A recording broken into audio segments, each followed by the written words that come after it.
Voy a reciclar estos vasos que son de crema de avellanas y chocolate y lo voy a hacer con esta porcelana fría casera que tenéis la receta en el canal. Aplasto una bolita que he amasado contra este molde y lo aplano para que coja bien toda la forma. He puesto aceite de bebé en el molde y también en el rodillo para que no se pegue la masa. No os preocupéis por la receta porque os la voy a dejar al final del vídeo, así no la tenéis que buscar. Para coger al máximo detalle el borde, aplasto un poquito con el dedo y ya una vez está todo el molde cubierto, lo que voy a hacer es separar todos los bordes doblando el molde, que es un molde de silicona, es muy elástico. Luego lo pongo boca abajo, engancho uno de los laterales y voy quitando con cuidado para no deformar la masa. Si no tenéis estos moldes, lo que podéis hacer es buscar un cortador de galleta que sea redonda y luego podéis darle textura con cualquier mantel individual que tengáis por casa. Miramos que nos quede bien la forma y lo que vamos a hacer es pegar esta masa con cola blanca. Puede ser de carpintero o escolar, aunque yo os recomiendo más la de carpintero. Una vez tenemos esparcida la cola, colocamos la masa y con mucho cuidado para no deformar vamos apretando. Le voy a poner este aro de madera decorativo y lo que hago es sacar el centro, hacer un rulito con la masa del centro, colocar el aro de madera y pegarlo con el rulito. He puesto un poco de cola y lo que voy a hacer es apretar bien para que no se mueva. Sabremos que está seca la masa cuando se vuelve transparente y está dura. Voy a hacer decoupage inverso. Voy a utilizar este trocito de papel de arroz, aunque vosotros podéis utilizar cualquier tipo de papel. Puede ser servilleta, fotocopia, lo que tengáis y la imagen que os guste más. Estoy recortando el papel a la medida del vaso. Como este papel es más grueso que una servilleta, voy a utilizar cola blanca para pegarlo. Pongo una capa por encima y lo extiendo con un pincel. Luego vamos a poner el papel para que se vea bien por el interior del papel. ¿Veis? Aquí está la parte de atrás del papel y vamos a ver bien el dibujo por la otra parte, aprovechando que es transparente. Apretamos bien sobre todo los bordes para que no se levanten. Y una vez está bien pegado, le vamos a dar otra capa de cola blanca por encima. Esta para proteger el papel y para que se quede mejor pegado. Vamos a ir con cuidado porque la cola blanca es espesa y cuesta más de extender. Y así se ve por el otro lado del vaso. Lo que voy a hacer es enmascarar esta parte con un círculo y pintar el resto del vaso. Voy a pintar con pintura a la tiza porque es una pintura que se puede utilizar encima del vidrio. Primero empiezo con un pincel y la pintura para poder llegar bien a las zonas más difíciles.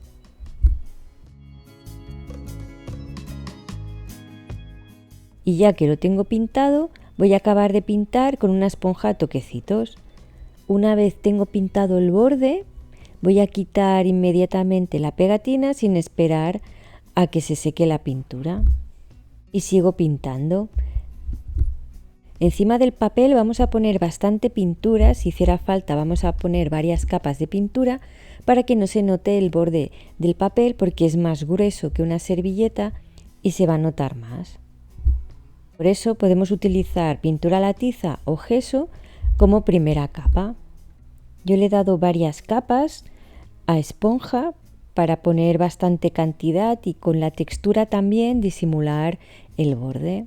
Una vez seca la pintura, he barnizado con barniz al agua, ya que estamos utilizando una pintura con base al agua.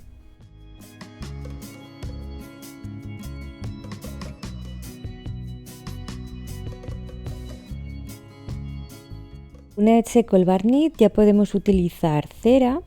En este caso yo voy a utilizar esta cera dorada, porque así, si nos equivocamos, como está barnizado, podemos rectificar.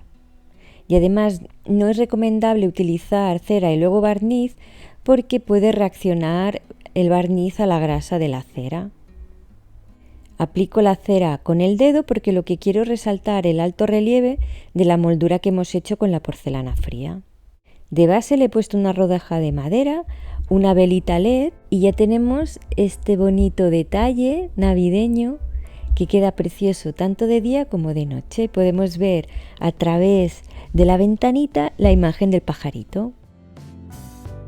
Vamos a necesitar unos vasos, unas argollas de madera y esta masa que es arcilla de secado al aire. Le voy a dar textura con un mantel individual que lo compré expresamente para eso, para dar textura, porque me pareció muy chula la trama y creo que va a quedar muy bien. Lo que hago es estirar la masa apoyada contra el mantel individual y la estiro con un rodillo. Una vez la tengo estirada del tamaño que necesito, pongo un papel film y lo corto con este cortador de galleta que tiene el borde ondulado. Pongo el papel film porque así el borde queda más limpio y sin rebaba. Quitamos la masa sobrante y con cuidado despegamos el círculo que hemos creado con la textura. Mirad qué chula. Voy a pegar la masa con cola blanca. Primero miro para centrarlo bien sin pegarlo y una vez que lo tengo bien centrado le pongo la cola blanca, la extiendo y ya pego en el vaso la masa. Apretamos con mucho cuidado para que no se deforme y aplastemos el dibujo que hemos creado y le vamos a pegar la argolla de madera. A mí me recuerda esta forma a la de las campanas, por eso también he decorado con esta argolla, que voy a pegar con un trocito de masa. He hecho un rulito aplastado. Lo que hago es aplastar los dos bordes para que se peguen a la masa. Le he puesto cola blanca y aprieto para darle la forma como si fueran unos tornillos. Primero con un destornillador y luego con la parte de atrás de un rotulador. Y así también ayudamos a que se pegue mejor. Tengo este molde y lo voy a utilizar para hacer un rulito de masa y que quede con la forma. Le he puesto aceite de bebé para que no se pegue la masa. Hacemos el rulito y apretamos muy bien para que coja toda la forma. Después, con el borde de una espátula, vamos a recortar a ras la masa sobrante. Y ya ponemos boca abajo el molde y retiramos, así es más fácil. Nos mojamos la yema de los dedos y así le vamos a quitar cualquier imperfección. Con un trozo no me llegaba a todo el perímetro del vaso, así que tuve que hacer otro y los voy a unir. Lo que hago es hacer unos cortecitos y luego mojo con la yema del dedo. Y lo mismo por la parte de atrás. Los unimos haciendo estas hendiduras y luego alisamos con la yema de los dedos y un poquito de agua. Así se unen las dos partes y quedan fijadas. Y a pegar con cola blanca.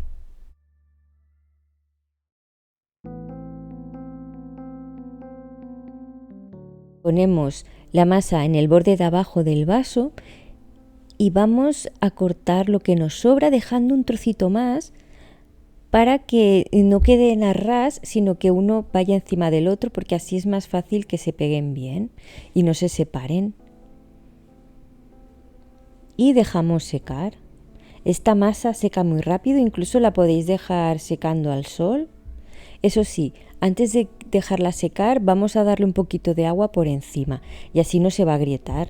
Una vez seco, como veis cambia de color. Lo que vamos a hacer es dar una capa de pintura a la tiza o pintura acrílica en color negro. Para que nos quede un trabajo más bonito, lo que estoy haciendo primero es pintar el borde, para no dejármelo de color blanco, y aunque se pinte un poco la parte de cristal no pasa nada, porque luego lo limpiamos.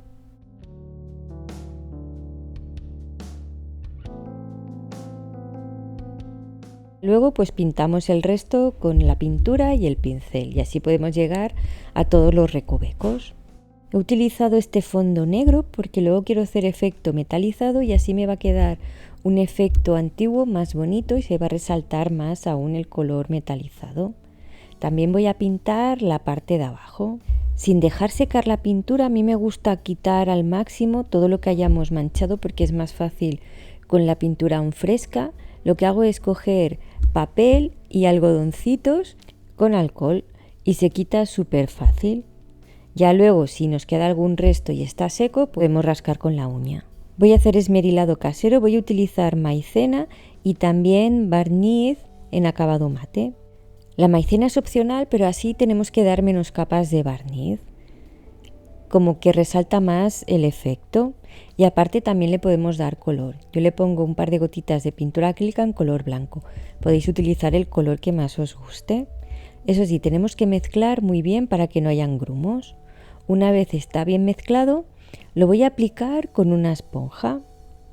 Lo que hago es, primero, aplicar bastante producto con una esponja, cubrir toda la superficie, pero antes de que se seque, porque si no es imposible, una vez con la mezcla húmeda, lo que vamos a hacer es retirar el excedente y todas las burbujitas que se hayan creado con una esponja que esté limpia. Y así podéis ver la diferencia. Dando golpecitos con una esponja líquida quitamos el excedente de producto y también las burbujitas. Podéis darle varias capas de este producto, siempre dejando secar muy bien entre capa y capa. No lo deis cuando la primera capa aún está fresca porque la vais a retirar. Ya está seco el efecto esmerilado, lo que voy a hacer es pintar con pintura acrílica metalizada en color plata. Voy a hacer sobre el fondo negro. Estoy aplicando la pintura con un pincel destarcido porque quiero que se vea también un poquito de parte oscura para que resalte el efecto envejecido. El entramado este queda muy bonito, resaltando el alto relieve y dejando el bajo relieve oscuro. Una vez seco, vamos a barnizar con barniz al agua. Lo podríamos dejar así, pero yo quiero resaltar un poquito y voy a utilizar esta cera en color plata. La aplico con el dedo para resaltar todos los relieves. Y como este plata es más clarito que el que hemos utilizado antes, también le va a dar un punto de luz. Y hemos conseguido que parezca totalmente metálica esta especie de campanita que tiene su parte de cristal y su parte metálica. Para resaltar el efecto esmerilado le he puesto una vela LED, que es una vela que va a pilas. No os recomiendo utilizar velas normales porque la llama se apagaría. Y nos queda esta lamparita en forma de campana, súper bonita y súper cálida. Ponemos unas gotas de aceite vegetal en una sartén para que no se pegue la masa. Lo extendemos y ya podemos poner el resto de ingredientes. 4 cucharadas de harina de maíz o maicena, 4 cucharadas de cola blanca, pegamento para madera. También unas 4 o 5 gotas de aceite vegetal y unas 10 gotas de vinagre para conservar. Mezclamos bien y lo llevamos a un fuego flojito. Lo que vamos a hacer es activar el almidón de la harina con el fuego. Así que para que no se queme hay que llevarlo flojito. Vamos a intentar que el calor llegue a toda la masa para que se haga completamente. Una vez se despegue de la sartén ya está lista. Queda una masa muy blandita y muy flexible con la que se puede trabajar muy fácilmente sin que nos duelan las manos.